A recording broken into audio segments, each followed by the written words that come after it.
Hola, soy Diego García y en este vídeo vamos a repasar los principales efectos que el cambio climático está teniendo y tendrá en la conservación de la biodiversidad de las áreas protegidas españolas tal y como la conocemos hoy.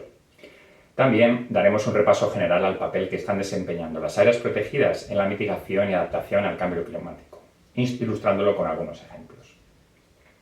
Si nos centramos en las especies de fauna y de flora, la ciencia está detectando alteraciones a muchos niveles relacionadas con el cambio climático. Uno de los cambios más fácilmente observables es el que se está produciendo en el ciclo biológico de muchas especies.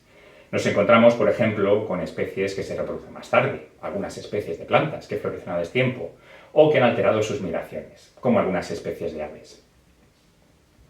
Vemos además que la distribución de estas especies cambia e incluso se han detectado cambios en su tamaño, coloración o fecundidad. Las alteraciones provocadas por el cambio climático llegan incluso a alterar la variabilidad genética de algunas especies. Pero bien, ¿cuáles son las principales evidencias del cambio climático ya observadas en las áreas protegidas del Estado español? A través de una encuesta realizada por Europarque España a gestores de estas áreas protegidas, se detectó que en torno a un 60% de estos gestores percibe evidencias suficientes de los efectos del cambio climático en la biodiversidad de sus áreas protegidas. Nos podemos preguntar por estas evidencias. ¿Cuáles son estas evidencias?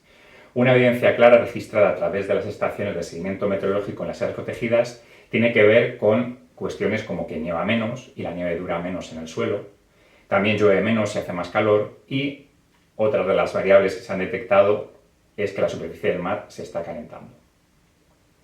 Relacionados con estos parámetros están también la recurrencia e intensidad de eventos meteorológicos y climatológicos extremos, tales como las sequías, la recurrencia e intensidad de los incendios forestales, los episodios de gota fría, inundaciones o la frecuencia e intensidad de los temporales marinos.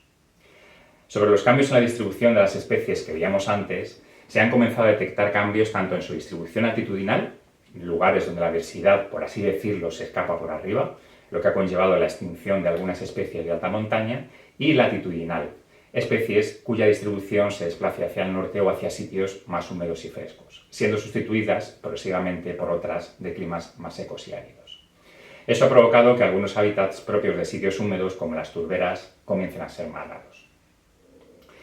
Como consecuencia de estos cambios, muchas especies exóticas invasoras se encuentran en el caldo de cultivo para su expansión y desarrollo tanto en el medio terrestre como en el marino, y las plagas y enfermedades también son más frecuentes e intensas.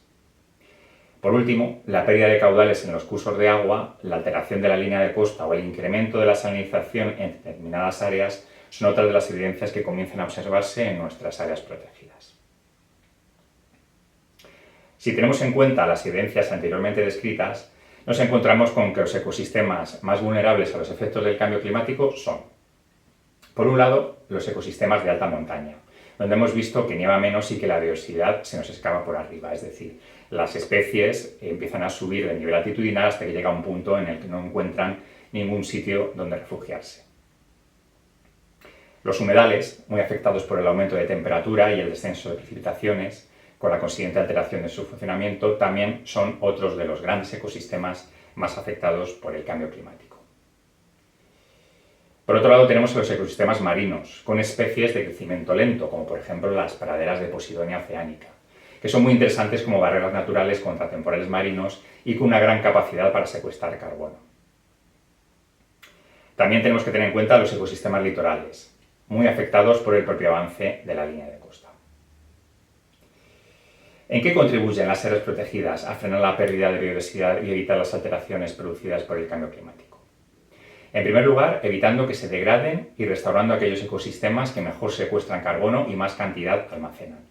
En este sentido, los bosques, los brezales y matorrales, los hábitats costeros, las praderas submarinas, los prados y pastizales o las turberas son algunos de los ecosistemas identificados como con un alto potencial de secuestro de carbono y para los que las áreas protegidas pueden cumplir un gran papel.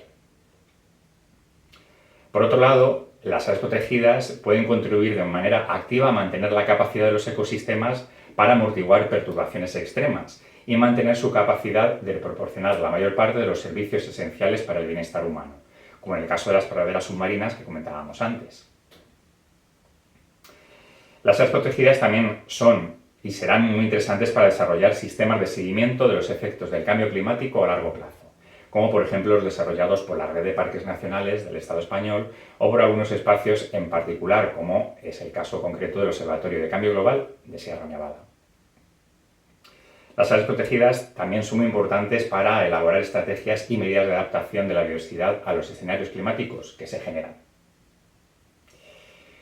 Podéis profundizar los contenidos tanto en el Manual 13 de Europarque España como en las monografías elaboradas por la Oficina Española de Cambio Climático.